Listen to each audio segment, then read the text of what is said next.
មុនពេលដែលទទួលទានថាម៉ារ៉ាលីសនេះ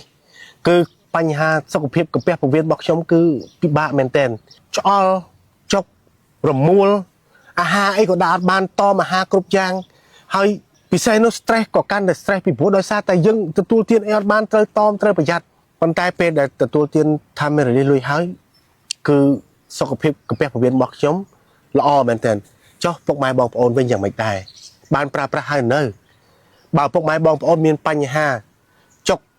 ណែនរមួលជូរហើយបាក់តេរីល្អនឹងក៏អត់មានទៅពិនិត្យនៅពេទ្យនឹងក៏អត់មានហើយបាត់ជើងធំនោះក៏ពិបាក stress នេះហើយគឺជាបញ្ហាកាពះពោះវៀនរបស់យើងចុះខ្សោយ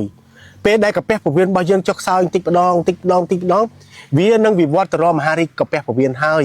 សំខាន់គឺមានតែថែមមេរ៉ាលីសមួយគត់ដែលជួយកាត់បន្ថយទទួលទានមកកំប៉ុងពីរកំប៉ុងទៅធូរស្បើយកាពះពោះវៀនរបស់យើងបានដូចខ្ញុំអញ្ចឹងហូបអីក៏បានញ៉ាំអីក៏បានលែងតមលែងអីហើយសប្បាយក្នុងចិត្តទៀតថាមេរ៉ាលីសពិតជាផ្ដល់ភាពជឿជាក់យ៉ាងល្អដល់ពុកម៉ែបងប្អូន